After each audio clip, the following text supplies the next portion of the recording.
This is the BiggerPockets Podcast, show 363.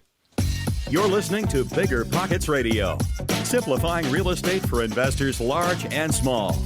If you're here looking to learn about real estate investing without all the hype, you're in the right place. Stay tuned and be sure to join the millions of others who have benefited from BiggerPockets.com, your home for real estate investing online. Hey, what's going on, everyone? This is Brandon, host of the BiggerPockets Podcast, here with my co-host, David Green. What's up, David Green? How you doing? I'm super good. We just had a really good conversation with a really smart person. That always makes me happy. Yeah, I hear you. So today's interview, we actually are interviewing a non-real estate investor. So somebody who made their a huge success in life, actually, off of, he was first in the publishing world and then has done a lot of other cool stuff since then. His name is Michael Hyatt. Michael Hyatt, if you're not familiar with him, you should be, because he's written a ton of books, New York Times bestselling author. He's a big deal. I've been following for years, reading his stuff.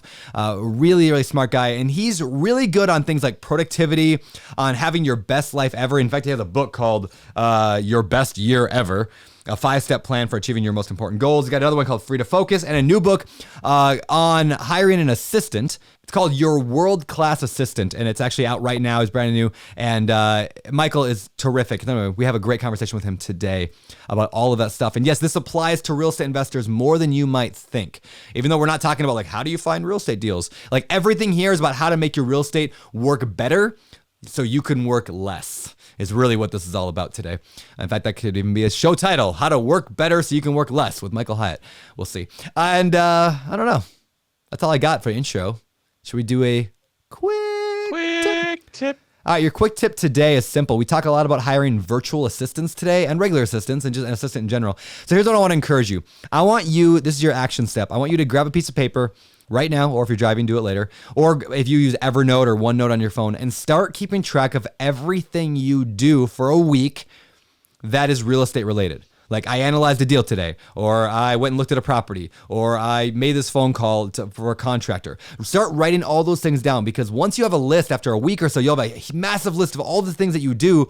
Then you can start prioritizing and say, okay, what could I hire somebody to take some of this off my plate? Even if it was only a couple hours a week, even if it was overseas, whatever. But it's a good kind of foundational step to take. So that's my quick tip for today. You Great like job. it, David? Thanks. Yeah, I really like it. And now it's time to get to today's interview. Like I said, today's guest is Michael Hyatt. You can find him at michaelhyatt.com. He's written a bunch of really great books. You should probably get them all, because they're really good. And we will put links to that, all of that stuff in show notes at biggerpockets.com/show 363.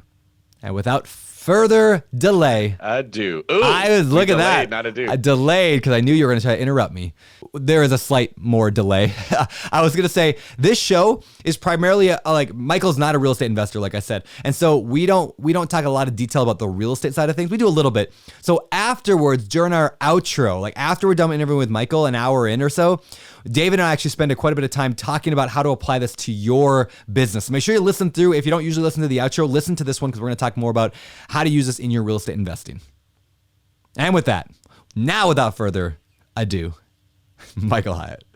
All right, Michael, welcome to the BiggerPockets Podcast. This is a huge honor for me today, so thank you for being here. Thank you so much, Brandon. Great to be with you. Yeah, so I want to jump right in, because we're here and we just got a new year. If you're listening to this, when the show comes out, and I want to start with getting into like how people can maximize this year, some of the tools and tips and tricks that you use to really like just for explosive growth the last few years and really your whole career. But before we get in there, people might not know who you are. So can you give a quick idea of who are you, and what's something what's something that you're most proud of in your career that you've done so far? Okay. So I'm a New York Times bestselling author. I've written a number of books, about 9 books total. I spent most of my time in the book publishing world, most recently as the CEO of Thomas Nelson Publishers. We sold that company to HarperCollins in 2011. I used that as an opportunity to make my exit and do what I'd always dreamed of doing, which is to write and to speak full time. So today, I'm the CEO of Michael Hyatt and Company. We have about 35 people in our company. We've been named to the Inc. 5000 list of the fastest growing private companies in America the last 3 years in a row. We grew 62% last year. But, and this is maybe something that I'm proud of, last year I took 162 days off. Really? Where I didn't work. I didn't check in on work. I didn't have any connection with work. It was time off. And I've done that actually every year for the last several years. But it kind of speaks to my central thesis that I really want to be about achieving more by doing less. You don't need to do everything. You just need to do the right things. I love that you say that, but I love the fact that you tracked how many days you didn't work. Like I've never thought about doing that before, but I'm going to start that starting today because I have no idea, but I'm guessing I probably took like 5 days off or I didn't do anything last year. Yeah. Well, once it becomes a metric and you start measuring it, and particularly when you realize the importance of it, what else it allows you to do. Yeah. Like I've been married for 41 years. I've got a great marriage. I've got 5 adult children, 9 grandchildren, and they're really important to me. And spending time with them, when I can take that much time off, I can really make them a priority. Yeah, that's very cool. Yeah, I'm expecting a baby here any day now. Like it could be, I suddenly run out of the room, it's because my wife is running to the hospital when we're going. But yeah, by the time this show airs, it should be, that should be well over by that point. But I'm like, it's increasingly becoming more of a point of my life is how can I spend less time on work, but to do more important work. Like I like work. Like, at BiggerPockets, we talk a lot about financial freedom and early retirement and all that. But one of my beliefs is that nobody who can retire early ever does retire early. Like you just can't. Like you just dry up. So that's why I'm so passionate about this just idea of like working on more important things so you can work fewer hours and choose what you do and when you do it. So with that, let's jump into some questions. I'm going to fire a bunch of stuff at you, and I'm sure David will as well. Okay. I want to know, first of all, what do people get wrong? We're going to get into assistant stuff, by the way, because I know you have a book on assistant stuff. I want to get to that. But first, I want to know, what do people get wrong about like New Year's? Like, I mean, the resolutions and planning, and here we're at the beginning of the year. What do people get wrong that you notice most? Well, I think they let their vague aspirations around this time of the year, they want to improve their marriage, they want to improve their health, they want to grow their business. They let that be a vague aspiration and they never write it down. And all the goal research shows that when you write something down, you dramatically increase the likelihood of you achieving it. In fact, there was a study done at Dominican University in Southern California where they took a whole group of people in a blind test, and they found out that the people that wrote down their goals were 42% more likely to achieve them by the very act or the simple act of writing them down. And I think it's because, like somebody once said, thoughts disentangle themselves passing over the lips and through pencil tips. It helps you to get clarity. And when you get clarity about something, it accelerates your movement toward that destination. So I say that's one of the big things. But another thing also, Brandon, that people get wrong is if you get, all excited about goal setting, the temptation is to try to attempt too many goals. And so our research shows that in general, people should not attempt more than 7 to 10 goals per year and no more than 2 to 3 per quarter. So that kind of focus accelerates also your movement towards achieving the goal. Yeah, that's so true. Now, how do you handle that as an entrepreneur? I mean, like I know I like to use the analogy of like a bridge. Like you're on like Reality Island, and there's like Freedom Island or Wealth Island or Success Island, right? And you got to build a bridge over there, but so many entrepreneurs are building 20 bridges at once, 30 bridges at once, so then nothing ever gets built. How do you combat that? Because I know you're a creative guy and you probably have a million ideas. Well, I try to really focus in on, what are the highest leverage goals? What are the goals that are going to create the greatest growth, the greatest amount of results in my business that are really measurable results? And just say no to everything else, or at least most of everything else. And the truth is, during the course of the year, you're probably going to have hundreds of projects, but you need to have just a few goals. Projects, and I distinguish between the two. Every goal is a project, but not every project is a goal. And here's what I mean by that. I manage a goal as though it were a project. It has action steps and milestones, and I track it the same way that I would for a project. But a goal by definition is something that you're trying to achieve that's outside the whirlwind of business as usual. Projects are inside the world of business as usual. They represent, slight improvements, new projects, things that you're doing inside the whirlwind of your activity that don't make huge strides. But goals are a new initiative, a new launch, a new challenge, something that's going to represent significant movement towards your goals or towards your overall vision. So you got to really constrain yourself if you're going to achieve those. That's really good. David, do you want to jump in at all? I don't want to just hog the mic the whole time because I'm... Hey, David. Hey, what's going on, Michael? It's nice to meet you. Thanks for letting me in here. Good to meet you. I appreciate it. Anytime. Just kidding. So what I'm thinking about is how we apply this to real estate investing, right? What would the difference between a goal and a project be when it specifically comes to your real estate investing portfolio? Yeah, well, here's where I don't have a lot of experience. So you guys may have to help me on this, but I would think that anything that would represent business that you're not currently doing, maybe something have to do with the management of that portfolio, maybe a project, incremental improvement on the portfolio, maybe a project, but like a new acquisition or new strategic direction or a new kind of property or something. I would think that would be more of a goal. So maybe different ways to look for a property could be one, right? Like Yep. maybe 7 different things a year. Okay, I'm going to try this new strategy to get a property under contract.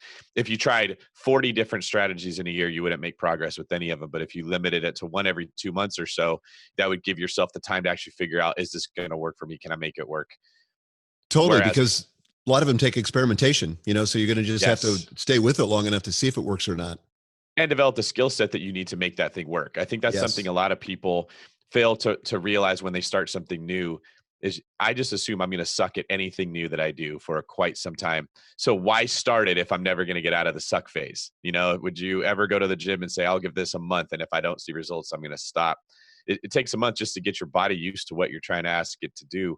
And when you start a new goal, you have different muscles you haven't used. You have mistakes you got to make to figure it out. And I really like what you're saying, that you got to give yourself time to build up that skill set. Well, and all of us have a limited amount of attention, a limited amount of other resources, whether it's our time or our capital or whatever.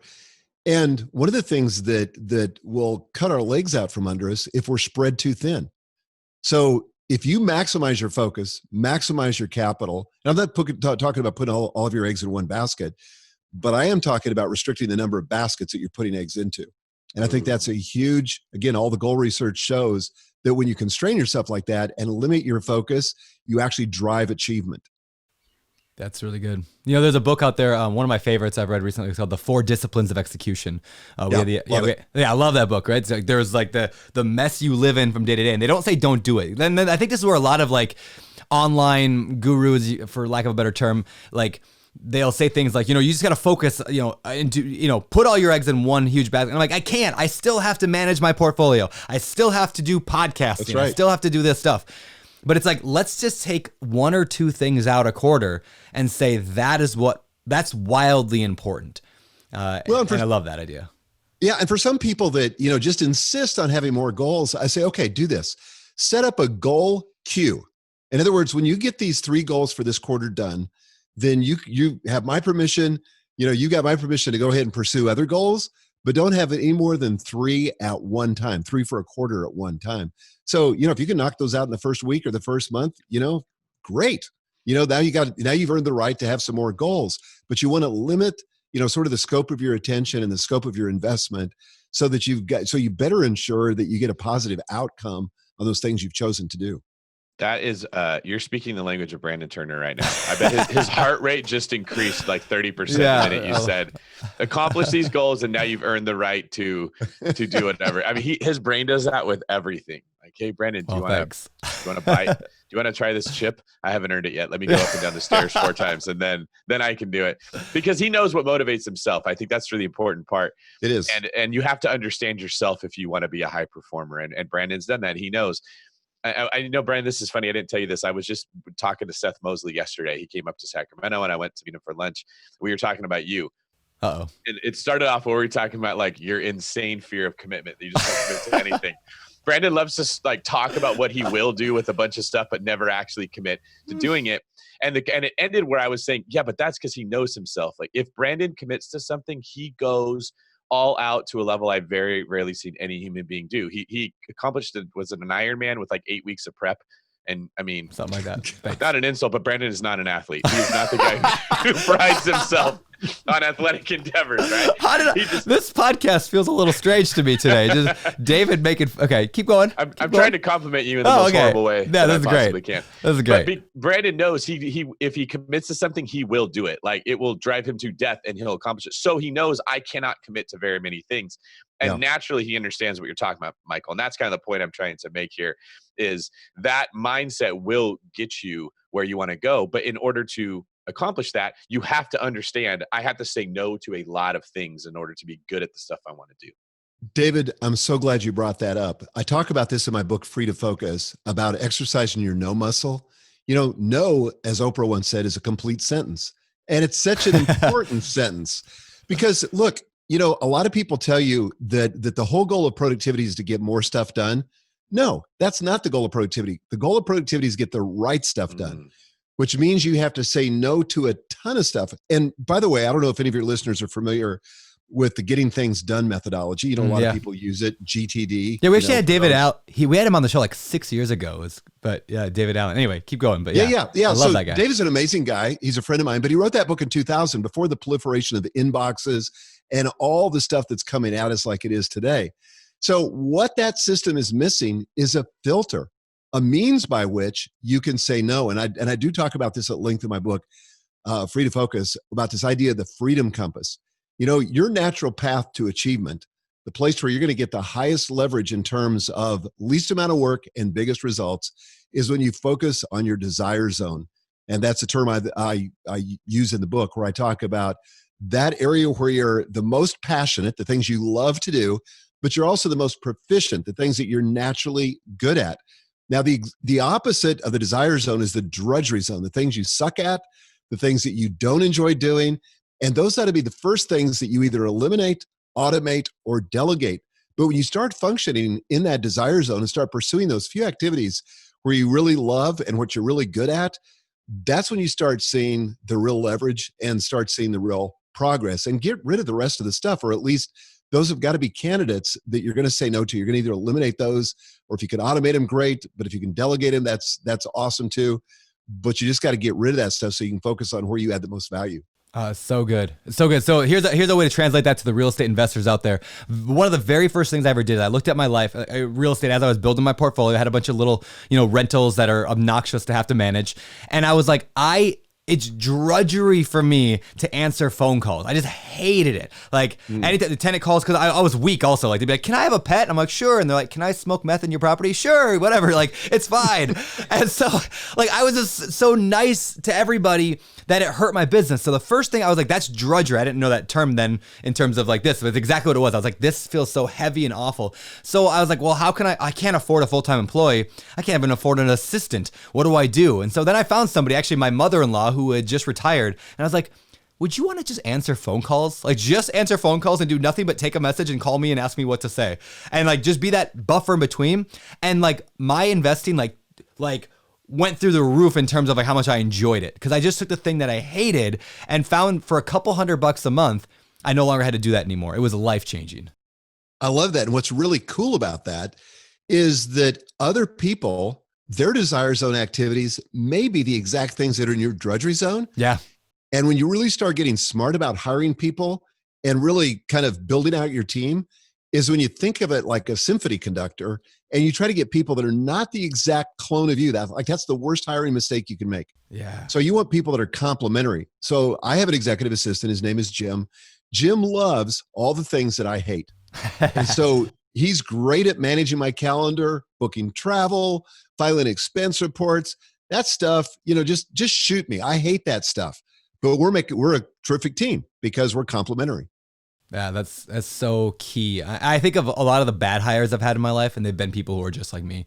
And yeah, I for a long time, I used to think also I had to decide between, this has been a big lesson I've learned last year. I had to decide when I hired somebody between competent, like really good at what they do, but not really like a friend, like not somebody I would like working with, or somebody I really like working with and not competent. And I don't mean they weren't smart, just not in that skill that I needed them for. And I chose between the two for a decade. And it wasn't until like the last like year and a half where all of a sudden I'm like, you can have both? Like you could have an amazing person that's fun to work with and also really competent. So when I did that and I found people who had opposite skills of my own, like, I went from, having one assistant and then let him go, another assistant didn't work out, to now I have 5 like full-time people now working under me. Yeah, and it's like, and it's fantastic. It's like the coolest thing ever right now. And it's all because like I found people who were good at those things I was not good at.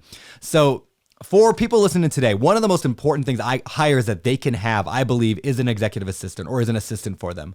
And being the fact that you just wrote a book on that, like I think we should spend some time talking about it, because there's a lot of things that we don't like doing that's in the drudgery zone, but also just isn't a good dollar per hour task for us. Right. And so like why, mowing my lawn, like I don't mow my lawn anymore because that I can pay somebody else $12 an hour. And ironically, they're going to be here any minute. So if you guys hear a lawnmower, that's why. But they take care of that because I have other dollar per hour tasks I can do. So on that note, let's talk executive assistants or just assistants in general. A lot of people are listening going, well, this doesn't concern me right now. I don't need a full-time assistant. I don't have enough work. I still have a full-time job. Is that true? Does it not concern them, or could they also utilize this information? Well, here's the good news. I think in the past, I used to think I either had to hire a full-time executive assistant or not, and I didn't have enough to keep people busy full-time. So it's just like I opted out of it, and I pushed it for longer than I should have. And so I left the big corporate environment in 2011, where I was the CEO of, had 750 people. I had 2 full-time assistants. Suddenly I was a solopreneur, and oh my gosh, I'm doing all this stuff like trying to find the FedEx box, which I'd never had to do before, trying to manage my calendar. I'm making a mess of it, trying to book travel. I'm paying way too much for flights. I'm ending up on the wrong flights. I mean, it's just a disaster. But I kept thinking, well, I got to hire somebody full-time. Well, then a friend of mine who owned a virtual assistance company reached out to me and said, dude, 10 hours a week, you could get somebody for 10 hours a week, and then you could grow from there. And I said, wow, okay, let's give it a try. Oh my gosh, it was unbelievable. That took all that drudgery kind of work off my plate. And to your point, Brandon, like you, I make more than $12 an hour. Yeah. And so if I could redeploy that same time that it was taking me twice as long as somebody competent would take, something that I hated doing, if I could take that and give it to somebody else and allow me to focus on the revenue producing kinds of activities, that was my theory at least, then that would be a win. Well, that lasted for 2 weeks. So I had this person for 2 weeks, and it was 10 hours a week, and I gained so much time and was making so much more money doing so much more billable kinds of things that I said, okay, let's go to 15 hours a week. And that lasted a couple of weeks, and 20 hours a week. And of course, now I have a full-time, assistant, and I can't think of functioning without one. That's so good. That's so good. Yeah.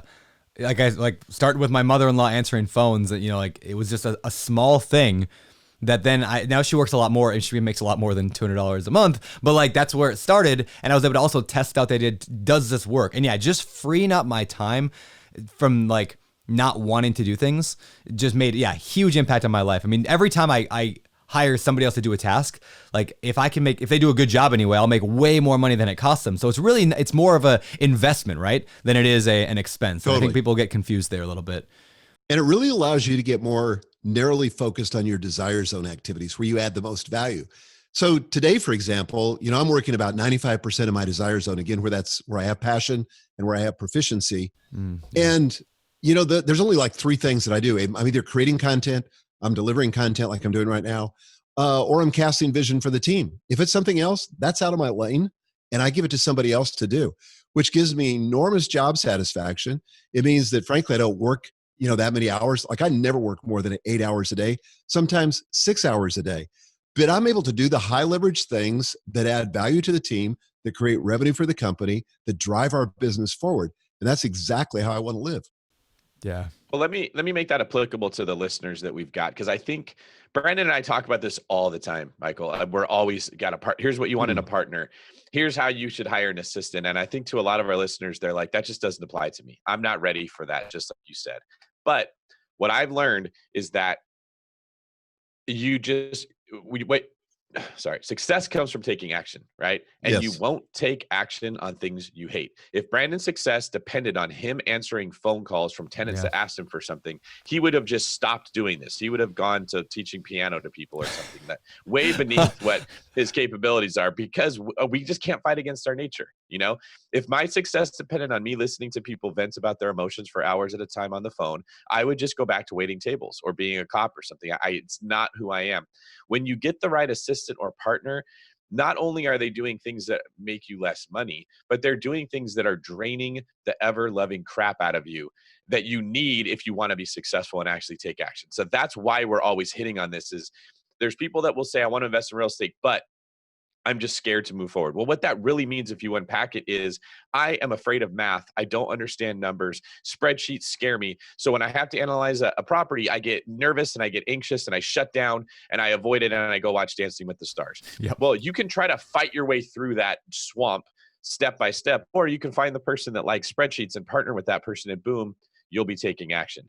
And Love that. I notice as you progress into more successful realms, you get to the point where the stuff you're talking about really makes sense. I need an executive assistant. I need someone to handle.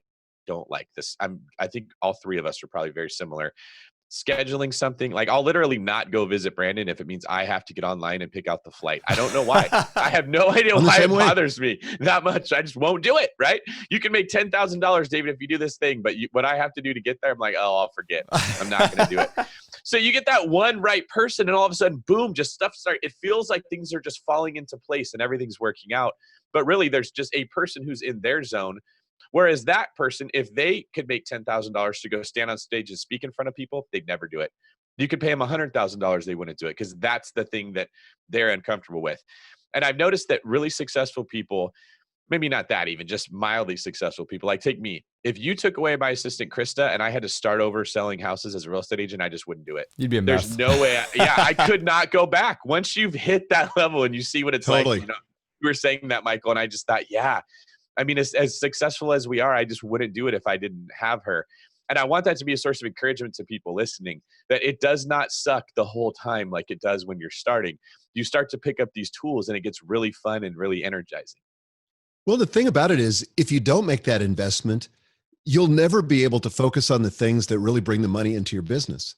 You know, keep thinking, I hear this complaint all the time from entrepreneurs to say, well, I can't afford assistant. Mm-hmm. Well, guess what? You're never going to be able to afford one. This is the risk part of it. You got to make the investment, take the leap. And I'm not talking about crazy. Don't hire somebody full-time, but make the leap and then see if you can redeploy those same hours that you were doing the things that you hate in the things that you love, and see if it moves your business forward. The other thing that I've realized, and one of the things I talk about in the book, is that a lot of entrepreneurs say, they have a lot of objections to delegation in particular. They say, if I want it done right, I've got to do it myself, right? Well, what if you could hire somebody that was so accomplished and so focused on the stuff they need to be focused on that they're able to actually do it better than you could do it? In fact, I would say if you get the right person, they could do it better than you could imagine doing it. So like I just did a one-day conference here in Nashville, Tennessee, where I live. That was on Tuesday. I've got somebody who's responsible for our live events. And so her responsibility is to rent the venue, print the workbooks, everything related to the venue. I didn't see a thing till I walked in that morning to do the sound check of the conference. So I didn't have to approve anything. I didn't have to get in the weeds on anything. It was better than I could imagine. I was wowed. I was blown away by what she did. That's what happens when you get the right person in the right job, and what it frees you up to do. So I could focus on speaking. It reminds me of that story. I don't know if it was in one of your books or if I read it somewhere else, but there's that common story about Dr. Oz, right? Dr. Oz, the Oprah famous doctor who was doing open heart surgeries. And even when he had his TV show and he was doing a magazine and he was like a big deal, he was still doing like a couple hundred open heart surgeries a year. And the reason why is because he literally would walk in and he was so expertise in one thing. He would do that one cut and the person's already cut open and he would do that one thing. And wow. It's like that's how because that is the most effective thing he could do with his time. He went to school for years and he practiced for decades to learn that thing that nobody else could do. And so some people look at assistants and they say, and I used to be this way, be like, wow, you're too lazy to do your own work. Come on, Dr. Oz, you're too lazy to cut open a person and have to sew them back up again. Like, wow, look at you, big shot. And it's not about that, right? It's about your highest and best use is not in cutting open a person or necessarily in doing your own bookkeeping. That's a great example. And I think for all of us, as we get older, as we mature, that's the question we got to ask ourselves is what is that one cut that I can make that makes all the difference, that I can't hire out, that somebody else can't see, that I've got a unique blend of talent and experience to recognize that. But that's the thing I do. And that's why I'm highly compensated. And the more of that I can do, the better it is for me, the better it is for my business. Yeah. 2 points I want to make on that. The first is when you're the person who wants to bust into someone else's world, like Brandon gets a lot of, hey, what you're doing. If you can be the guy or the girl who steps in and says, hey, I got the person cut open. I got all your tools right here. I did some research. Here's their blood type. Here's right. And you just walk in the hospital and grab the scalpel and do your thing. The emotional reaction that you have when you're the Dr. Oz is give that person whatever they want, give them Yeah. the keys to my kingdom. I want them here all the time. That's the very best way to ingratiate yourself to anybody who you want to learn from. Yeah. The second thing is when I talk to high performers, because Brandon and I were in GoBundance, we rub elbows with people that are doing really well. Almost every one of them, when I say, how did you learn to sell real estate this well? Or how did you build this company up? They all say, I was working underneath this person, or I got really lucky. And my first year, I had my desk next to this guy and he took me under his wing. There's always this common theme of somebody taught me the ropes. And once you get to a certain level of success, remember that teaching someone else the ropes is very gratifying, and it's going to help them, but it also helps you, right? So I'm sure Dr. Oz had to learn how to cut those people open himself at first. Don't stop with that. Now you say, I will teach somebody else how to do that part so they can support me. But it's not necessarily selfish, because you're helping that person learn the same way that you learn. That's the way the apprenticeships and the natural progression really should work. Well, I'll give you an example from the world of book publishing. Now, I don't know if the people that are listening have ever thought about writing a book. I don't know if you guys have written books, but nothing will advance your career faster. I mean, it's awesome to have a podcast, but when you have a published book, and particularly if it hits a bestseller list, it changes everything. So I wrote, like, the first 7 books that I published, I wrote every single word. I learned how to do that. But then I realized that it was kind of, this is another zone on the Freedom Compass, but a lot of it was in my disinterest zone. So I love the initial concepting. I love the initial ideation process, coming up with the frameworks, the principles. But I hate, and I mean hate, the research.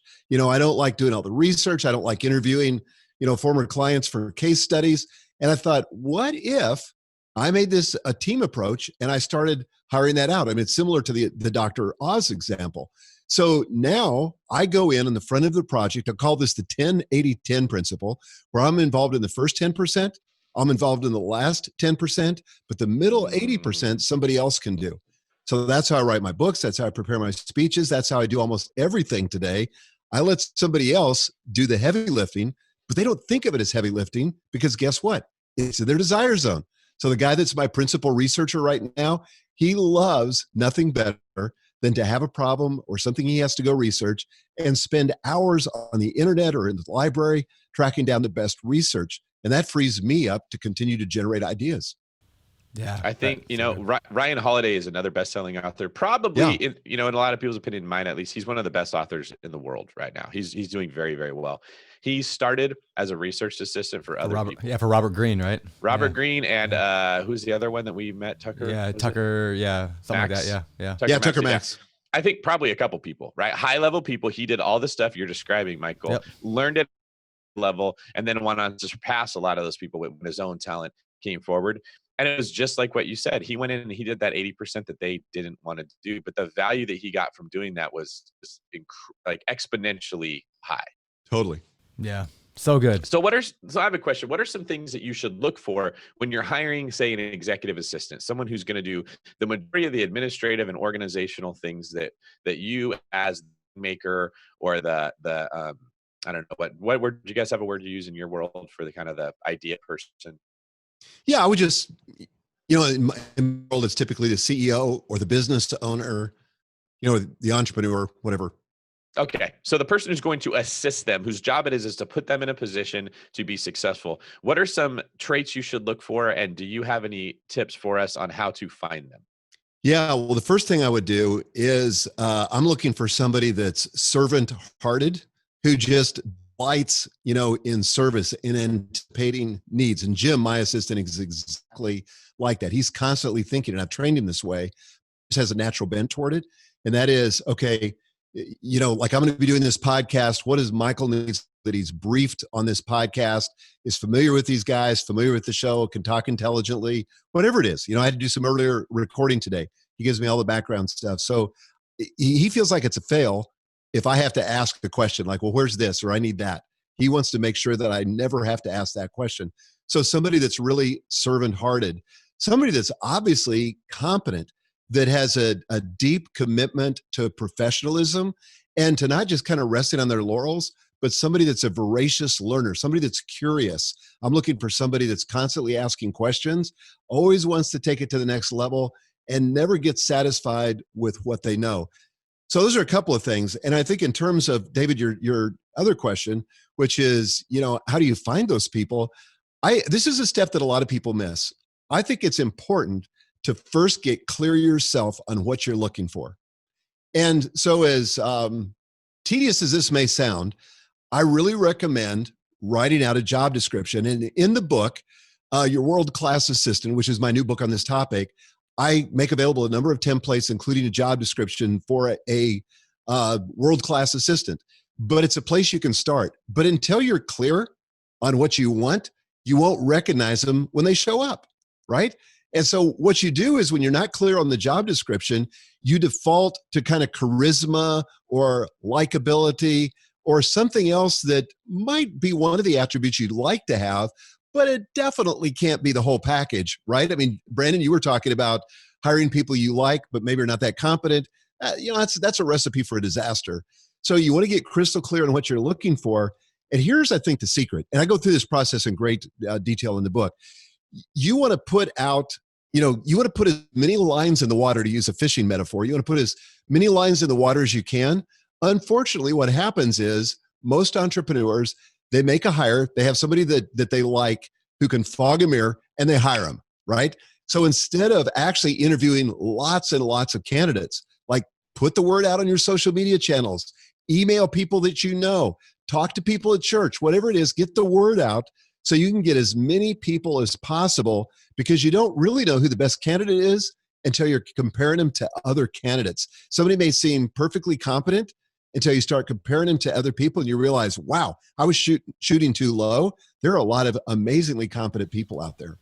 Yeah, that's really good. Now, Michael, what about virtual assistants versus local assistants? This is something I'm struggling with right now, trying to hire somebody. I need an assistant. Well, I've hired 2 assistants in the last year. Both of them have now quickly outkicked their coverage. Is that the phrase, David, you use all the time? Like, yeah, they both now they're like running like huge parts of my business. So like I keep losing my assistants. So first of all, how do you avoid that? And second of all, virtual versus, in your neighborhood, coming over to your house, taking care of stuff. How do you decide between? Yeah. Okay. So like I would totally reframe that thing you said there about losing executive assistants. It's a great problem. That's actually my goal. Yeah. Okay. That's actually my goal. Yeah. So like I've lost almost every executive assistant I've ever had. They've moved up in the company. Yeah. And I love that. If I can have them for about 3 years, that's awesome. Then that's a great training ground for other stuff. But I really believe in virtual assistants. One of the things that I realized even when I was back in the corporate world is that most of my communication with my 2 full-time assistants was virtual. Yeah. We're emailing each other, texting each other. And like one of them sat, 10 feet outside my desk door. So it was still pretty much virtual. So then I had my first, when I left the corporate world, and that first executive assistant that I hired was a virtual assistant. She was in Atlanta. I was here. Made almost zero difference. And here's why. Now there's a few things, like I've got a personal assistant that works at the house now. And so, picking up laundry, buying groceries, running errands, that kind of stuff, you got to have somebody that's physically present. But here's the deal. Even that stuff can be done virtually. Yeah. You can use a courier.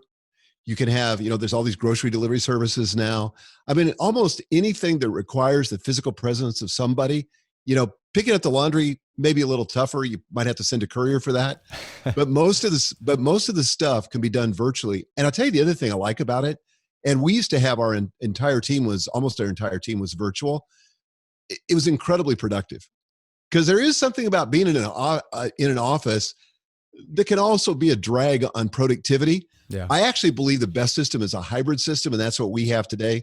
We have a workspace today where people are welcome to come. It's kind of our own co-working space. People are welcome to come, but not required to come. And when people really need to do heads down productivity kind of work, they stay at home and do it. And it's amazing what they get done. When they need, to do a meeting or need to socialize or need to be part of the group, they can come into the office, and that's good too. So I kind of like both. How do you make sure virtual assistants are working? Do you ever worry about that? Do you think they're taking advantage of you? No, never. Okay. Here's the thing. And I would say this for people inside the office too. If you want to create a soul-killing culture, measure people's productivity by the time their butt's in the seat. Yep. right? So the way to measure their productivity is by the results they deliver. And honestly, I hold people accountable for results. I mean, our whole company is driven, as you might imagine, given what I've written, on goal setting. So we make sure that the team overall has 3 goals for the quarter. I personally have 3 goals for the quarter. Everybody in our organization has their 3 goals for the quarter. One goal, every goal has to have an owner. Somebody in my organization is going to own it. I hold them accountable for those results. Honestly, I don't care if it takes them 6 hours a day or 12 hours a day. The results are what's important. That makes sense? It does. Yeah, that's perfect. One thing I heard somebody say, I think it was Garrett Gunderson, and I've heard other people say it, but he just said it very succinctly, was delegate responsibility, not tasks. And Totally. I noticed, right? Like everybody who's doing this well says the same thing. The hard part is most people who want to be an assistant are secretly trying to avoid taking responsibility. That's why they want to be the assistant, right? So you got to find that assistant who understands it is my job to put this person in a place to succeed by doing what your assistant, I believe you said his name Jim is, which is Michael should never have to ask a question or look for something. It should already be right there because he took responsibility of that realm, what that world was, and therefore he's a very good servant to you. So for people listening that are trying to figure out how do I become more successful? How do I make more money? How do I get Brandon Turner to let me come work for him?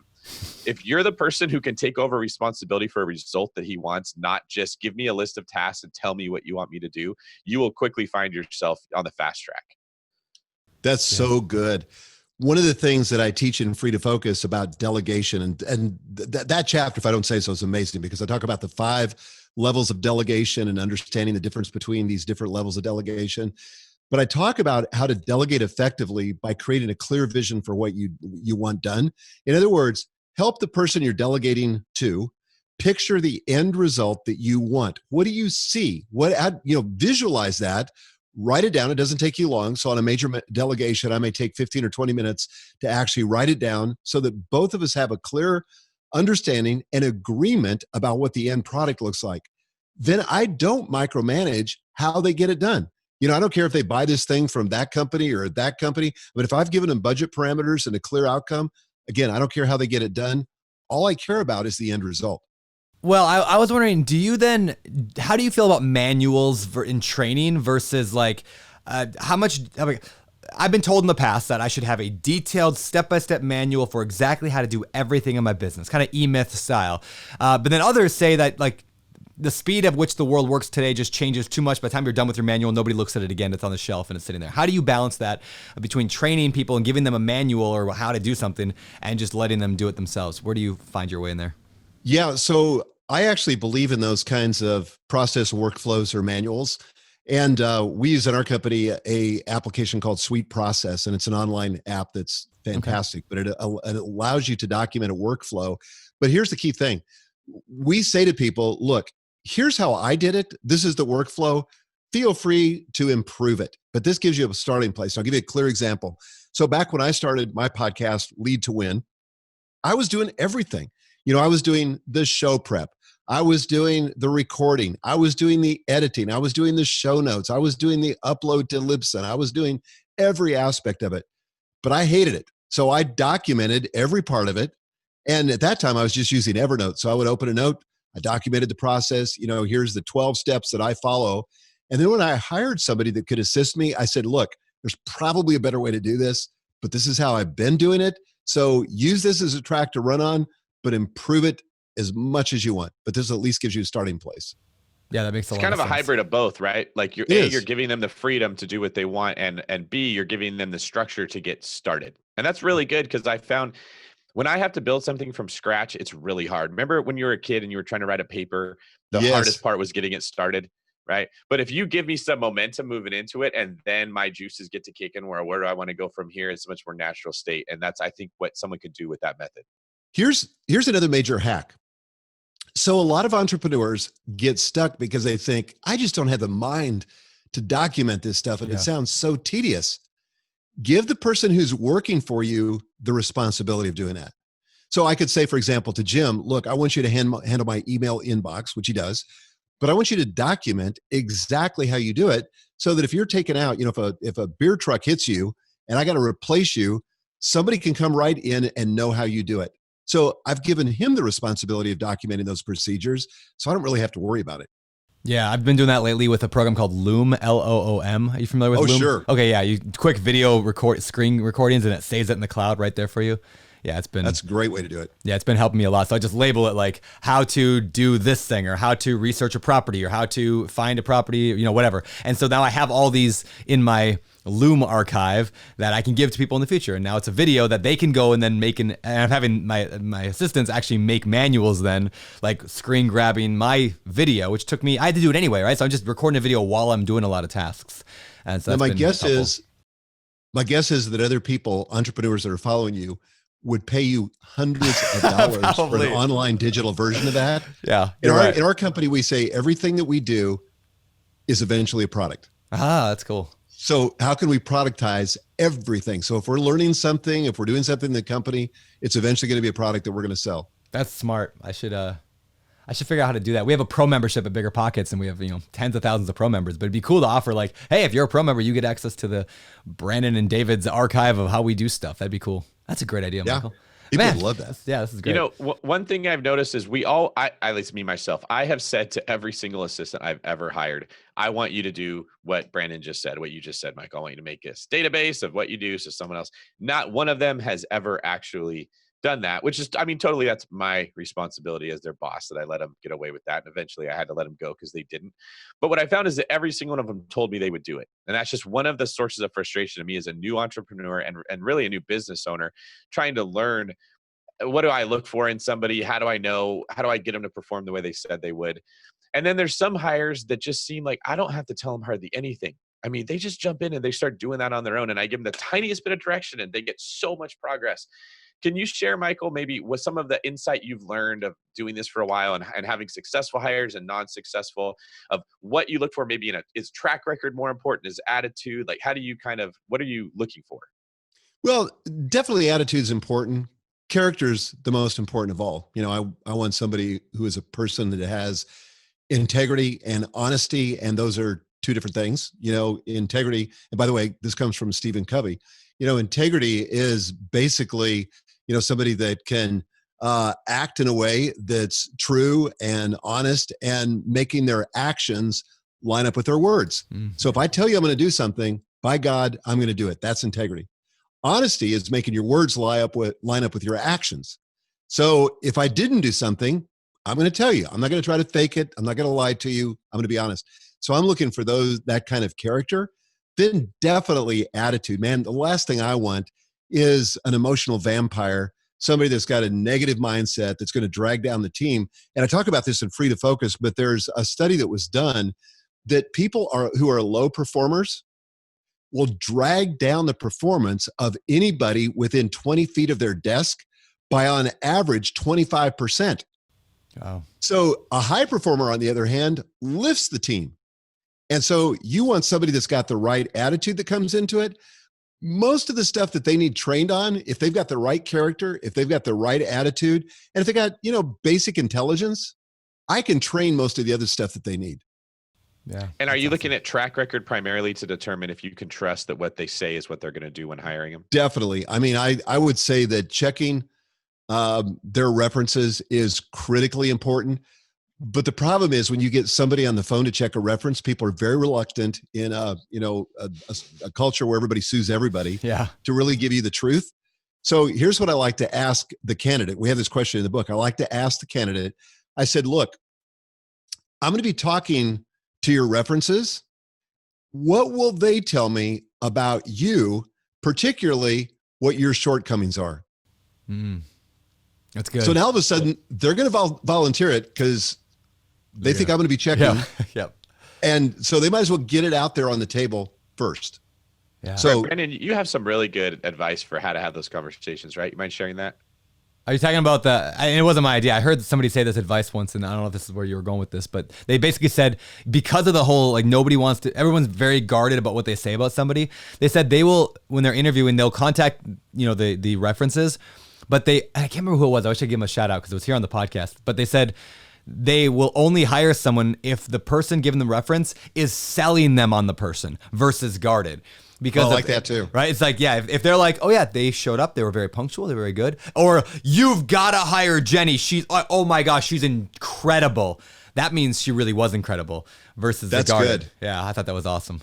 The other thing we do too is almost for every job, and you can't do this at the highest level necessarily, but we will give people work that we're going to be asking them to do, and to do a real live assignment, and we'll pay them to do it, but we want to see the work product. So for example, if we recently hired a marketing director, and this was a person that was going to be reporting to our chief marketing officer. And so she gave the assignment to about 5 of the final candidates. She said, I want you to create a marketing plan for a new product that we're about to introduce. Here's sort of the parameters. Here's kind of what I'm looking for, but wasn't real specific, and said, just produce it. We'll pay you for the plan. It was a couple $100, but it was like unbelievable how different their approaches were. You get inside their thinking, you see how they approach a project, and you see what the final product is. And it tells you a lot about the qualifications of the candidate. Oh, so good. Yeah, so good. Because you never really know how somebody's going to be until you have them do something for you. That's and right. then everything becomes much more clear. Yeah, that's great. Well, you don't want that feeling like you make the assignment and it's like their first day on the job, you make the assignment, a couple of days later, you get it back and you start thinking, oh my gosh, I think I hired the wrong person. Oh my, so true story, Michael. I hired an assistant one time. I hope she's not listening. I hired an assistant one time. My first time ever really jumping into assistant. And I hired her to be my assistant. Now I work online majority of the time, whether it's BiggerPockets stuff or my real estate. And the first day I set her up with this computer and she goes on there. What did she say? She asked a question that was, I wish I could remember exactly what it, but basically like, what are all these little dots all over the screen? It was icons. Like she didn't know what a computer was, like how it worked. And she couldn't figure out what a folder, how like the foundational of computer life. Yeah, I was like, oh, like that day I did this, like, oh my gosh, I just hired and it took me like 9 months to like get that out the door. Like that was so, and I had to That's create awesome. it. Yeah, I had to create a whole new job for her because like I realized like right then the first day she doesn't know how to work a computer. How did I not? Yeah. Anyway, crazy. All right. With that, I want to move over to the last segment of the show. This is our famous four. I'm sorry, I was still laughing. Yeah, That it's was all a right. very funny We got story. music. We got sound effects. All right, here we go. All right, the famous four are the same 4 questions we ask every guest every week here, and I want to fire them at you. The first one doesn't really relate to you, so I'm probably going to skip it. It's do you have a favorite real estate book? But I'll kind of skip that one to the second question and let David take it. So you basically talked a lot and didn't say anything. Pretty much. All right. So here's a real question for you, Michael. What is your favorite business book? Man, I've got so many, and I'm reading them constantly. But I will say that the ebook or the E-Myth had a huge impact on me, and it stopped me from thinking like a technician and started me thinking like an entrepreneur. And I've made even a further distinction that I want to be an owner, not an operator. And that's like in every business that I own, I don't want the business so dependent upon me that if I were to go away or if I wanted to take 3 months off, and I do take 30 days off every summer, I want it to keep functioning. But the E-Myth was the first book that actually got me thinking that way. That's great. But Brandon and Josh interviewed Michael Gerber on episode 125. Thank you, Kevin, for, that was a while putting ago. that out there. But it was a good show. So we ask you for 2 books. I'm going to ask you for a second book. Of your books, which do you think is your favorite or the best? I think Free to Focus. Yeah, I think Free to Focus because got it right think here. It's an approach to productivity that you just don't hear. And it's all about achieving more by doing less. And it gives you an entire system, end-to-end system for doing that very thing. I see why Brandon likes that book. Just it was great right now. That fits with everything. Thank you. It's me. Yeah, it's an awesome book. Very, very good. I mean, all your stuff has been fantastic.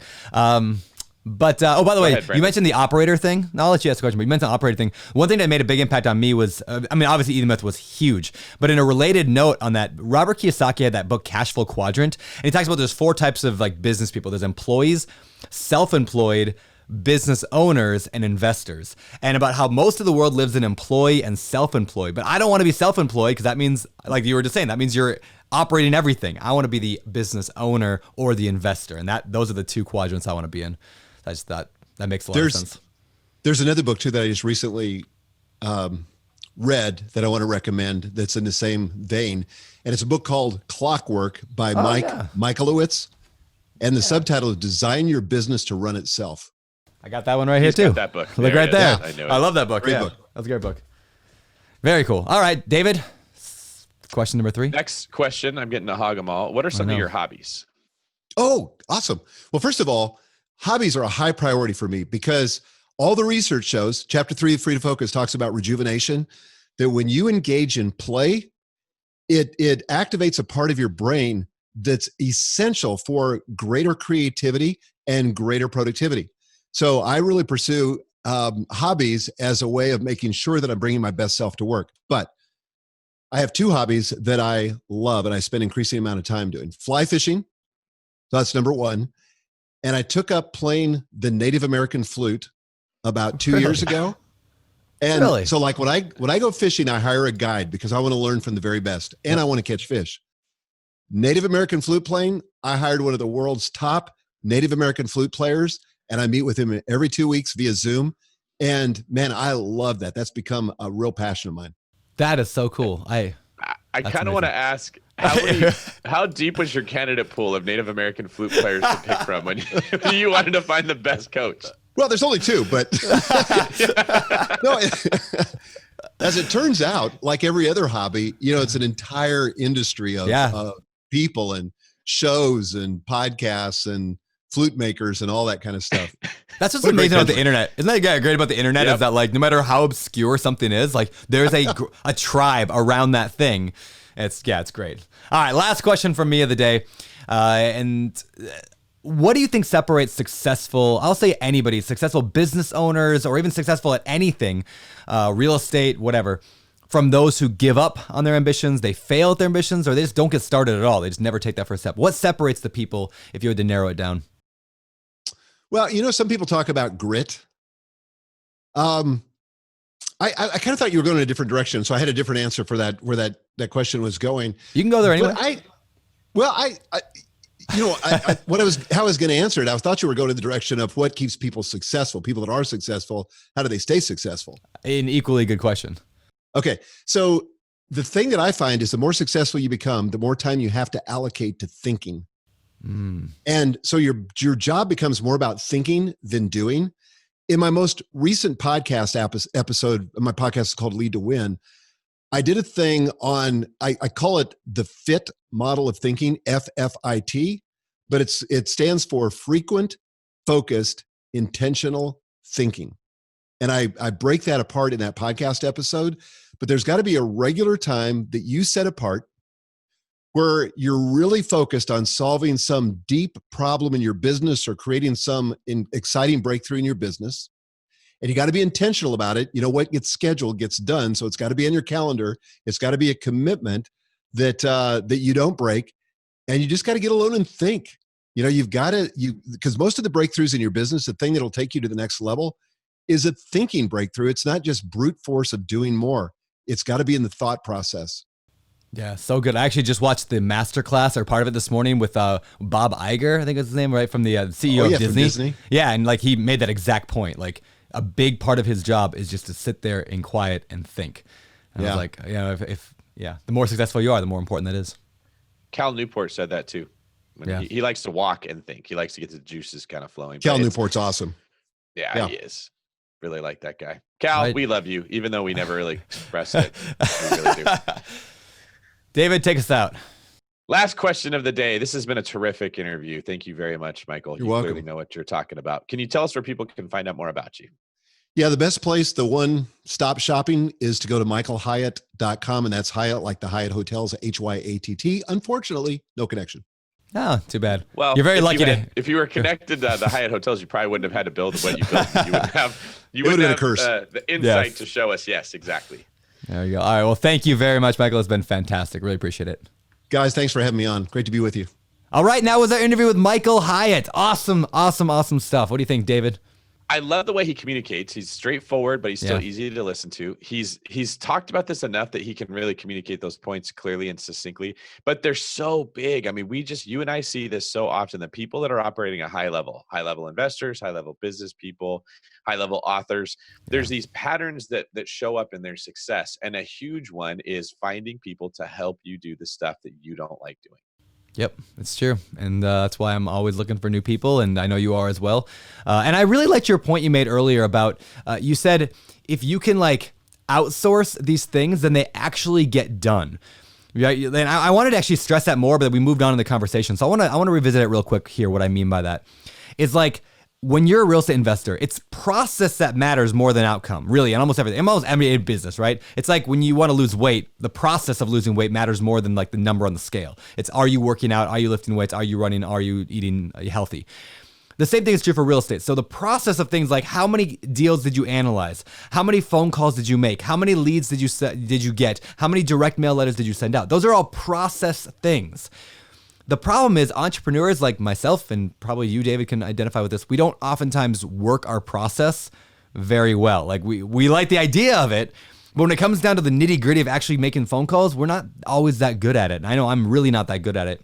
So by hiring other people, some people are just really good at process, especially when their job is to do that process. It's like, I need you to just do the A, B, C, D, and E. I mean, when I worked at a grocery store when I was 16 years old, like my process was like put groceries in a bag, put it on a cart, and wheel it out to their car. Like the CEO of that grocery chain, he wasn't going to do that. But that was my job. And so I did it really well because I was just good at process stuff. So I guess that's one way that we can incorporate this in our real estate is like find out what those processes are that are vitally important to your business, and then figure out how somebody else can do those so they actually get done versus just, oh yeah, I know I need to do that or I should do that. Yeah. Well, and you usually have to start off doing it yourself. You make the process, you execute the process. And if either you don't make a process, you won't do much. And if you don't execute, you won't get anything done. You have to do both. But once you've done both, you've earned the right to leverage, to bring somebody else in. And the cool part is that you've given them a job description. Like, hey, here's what I do. You go do it. Oh, here's how I do it. You go do that. And that's really the process of how you build a business. I've told people it's a lot like is it cell mitosis or meiosis? You learned about it when you were in school. I don't know. You start off with like one little cell and it splits into two. And then those two cells each split into two more, right? You start off doing it's called all making of your It's tasks. called making a baby. It's called That's making a baby. Which you've been doing very successfully. I mean, it had Thank hopefully by now you've got a new little baby boy, right? I've got another hopefully by nephew. now. Yeah, hopefully. All right. Well, this isn't about you though, Brandon. We're talking about our guests. Right it's not always about me, David. Stop trying to make it about me. So you start off doing everything and then you split those tasks off, like what Michael said. And then once that person's overwhelmed, you split their tasks off. And like for me in my business right now, I really want an executive assistant. I really want someone that can come in and I can say, hey, here's all the stuff I want to do. And they can come up with the process to accomplish that goal. So anyone who knows a really talented executive assistant that's looking for a job that wants to move to California, hit me up because I definitely want that. And you will see, like with you with Open Door Capital, how quickly did you start to scale once you had the pieces in place, right? Wasn't it just like immediately? Yep, it really was. I say there's like four pieces to that. It's like vision. If you have a good vision, you have the right team, you have the right leadership of that team, and everyone's taking the right actions. The VTLA, and I need a better acronym for that. But when I have a better acronym, that will be a future book. But when you have vision, team, leadership, and action, like it's just explosive growth. And the big piece of that, probably the biggest piece of that is team. How do you build that team? And it starts, I think probably the most important first hire for most people is going to be that assistant. So you can stop doing your $2 an hour task of checking your email or responding to direct messages on Instagram or whatever it is that you're wasting time doing. Let somebody else handle that stuff, mowing the lawn, even maybe cooking your meals. I know a lot of people who just hire somebody to cook their meals because that's not what they don't like cooking. And it takes them a lot of time. So if they can pay $20 but have an entire meal delivered for their family, let's just do that instead. And so it's finding other ways to outsource, to delegate, and that's all what Michael was talking about today and why this applies to real estate investors so much. Yeah, because real estate investors have to take action. And if there's parts of your personality that are preventing you from taking action, an assistant can often help you overcome that. Yeah. What are some of the things that you can think of if we can do a quick brainstorming here before we let people go that an assistant should be able to help you with?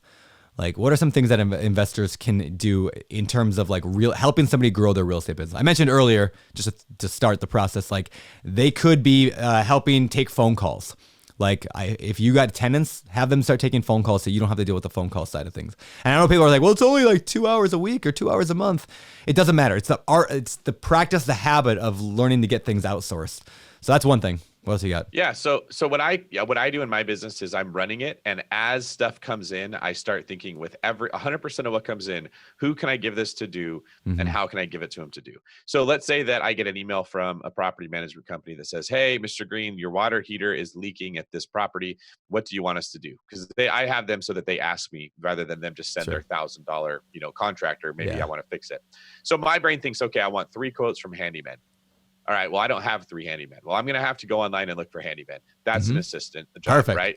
Make a spreadsheet, get 3 different handymen's numbers from Yelps, call them, tell them this is what we need, and ask them what they would charge to do it, right? And maybe get referrals too. Like that'd be a great job for an assistant. Like get 3 referrals from 3 different contractors, report back to me what you found.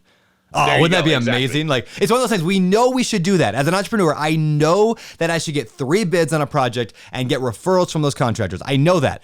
Do I ever do that? Hardly ever. Like I rarely do it. Why? Because I'm busy.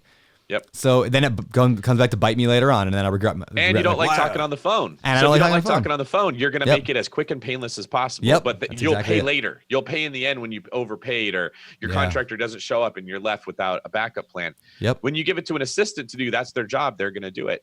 Now, what happens is they don't want to be responsible for the whole thing going wrong. So your assistant doesn't want to choose which of the handymen most likely you're going to go with. Yep. So they're going to bring it back to you. Here's the 3 people. Here's what they said. Here's the bids. Now that's fine because we like making decisions. We just don't like executing our decision, right? Yeah. So I'll say, okay, assistant, go with this one. Tell them to go look at it and report back to us what the labor is going to be, what the materials are going to be. And that person reports to the assistant, not to David, because David may not be answering his phone. David may be doing something else. The assistant puts it on my calendar, comes and talks to me, emails me, whatever I want. Here's what they said. Okay, tell him good to go and find out how long it's going to be. So as you're seeing, like that's kind of the rhythm and the flow of how this relationship should work. It's fine if they come to me with a 5 to 10 second question. What do I do, A or B? Because you or I, we're really good with knowing how to make those decisions. But the execution of that, I don't want to have to call the handyman. He doesn't answer his phone. I got to remember to call him later. I forget. 2 days go by. Oh yeah, I never talked to that guy. I'm irritated. The assistants will handle that. They make reminders with the CRM that I gave them to get a hold of that person. And that's just for one little thing, like when something breaks. Everything that crosses your path, you can then start to create a very similar structure, which empowers them to handle it for you. And the more experience that they get solving these problems, the more confident they get. They get to the point where they're like, I don't even need to tell David these are the 3 quotes. This is obviously the best one, right? Yeah. I'm going to go ahead and tell him to start, and then I'm going to say, hey, David, I told the guy to start. Any objections? Oh, wow, thanks. That sounds great. Let me know how it goes. Boom. Now they're starting to take over responsibility for the result instead of just the task that I gave them. And that's really simple, right? It doesn't have to be terrible. Let's say, Brandon, you say, I want to talk to 10 brokers today, but it's got to be me because I know how to talk to the brokers. Well, your assistant can go get the phone numbers of all those brokers. She can call their assistant and say, hey, Brandon wants to call you at 2:00 on Friday. Does that work? And she can schedule 10 conversations, or maybe 10 is a lot in one day, but 1 for 2, 1 for 2:30, 1 for 3, 1 for 3:30, so that you don't have to worry about that broker not answering his phone. It's already set up and scheduled. You make the call, you have the conversation, you take some notes, the assistant takes those notes, and she sees what your follow-up request was. He executes the follow-up request. That will make you massively more successful once you've incorporated follow-up and organization, so that you're not going to say, oh, I don't want to make those phone calls. Too bad, dude. You got a list sitting right there on your desk, and it's scheduled on your phone or on your calendar to make those calls. You're like 400% more likely to actually do it under that circumstance. You're right. There's a book out there by Brendan Burchard called The High Performance Habits. Have you read that one? No, but you've talked about it. Okay, yeah. You actually got it for me, I think. Did I really? Read That's it. funny. You should read it. Yeah. How rude. I'm never going to send you a book again. So High Performance Habits. I said that because you clearly forgot. Are you turning this back on me? You don't even care enough about me to remember what books you send. That was a very manipulative move. That was. All right. So on that note, one of the habits that he talks about in there that high performers have is necessity. They facilitate necessity in their life. In other words, things like that force you, whether it's in terms of like, I have to do this because I have a strong reason, like my kid, my wife, my family, or like it's already on my calendar, I'm going to show up. Because most of us, if we have an appointment with somebody, we're going to show up to it. And so high performers find ways to force necessity to get things done. That way you're not relying on free will or willpower. You're relying on necessity. It's on my schedule. I got to get it done. And an assistant can make that happen. That's what smart people do. If you're smart and you need to get a hold of me, if you get a hold of my assistant and tell him, it's going to get in front of me. If you text me, you become one of the 400 messages I haven't seen, right? And I do that too, right? When I'm trying to get a hold of somebody who's like hard to get a hold of, like actually I won't say it, but I'm working on getting a high profile person for our podcast. When he emails me, I'm like, what's your assistant's email, right? Because he's not going to keep emailing me, but if I get his assistant's email, boom, that's how it's going to get in front of him. That's how we actually got Tim Ferriss on the show back in the day when we talked to Tim. It was through this is give me your assistant, Tim Ferriss. Oh, okay, yeah, so fun. Yeah. All right, well, this has been fantastic. I hope this was helpful for you guys. Again, thinking about how to take the stuff Michael was talking about today and applying it to your real estate. He talked a lot about goals. Here we are at the beginning of the year. I want to encourage you to set some big goals. And in fact, depending on when you're listening to this, I'm actually doing a live free webinar here at the start of the year. In fact, I might even do it like 2 weeks in a row just to make sure that everyone can get to it. It's going to be on how to make 2020 your best real estate year ever. It's going to be awesome. We're going to have tens of thousands of people signed up for this thing. So make sure you sign up for it and learn how to set the right goals and everything we talked about today, how to incorporate it into your business. So make sure you go to biggerpockets.com/webinar to sign up for that. And that's all I got. So David, you want to get us out of here? Yeah, this has been fantastic. Thank you guys for hanging around to listen to Brandon and I. I really hope that this brought some clarity to how you can take the next step in your investing business because we want to see you guys build wealth. Yeah. This is David Green for Brandon. Fear of commitment, but addicted to success turner. Signing off. You're listening to Bigger Pockets Radio, simplifying real estate for investors large and small. If you're here looking to learn about real estate investing without all the hype, you're in the right place. Stay tuned and be sure to join the millions of others who have benefited from BiggerPockets.com, your home for real estate investing online.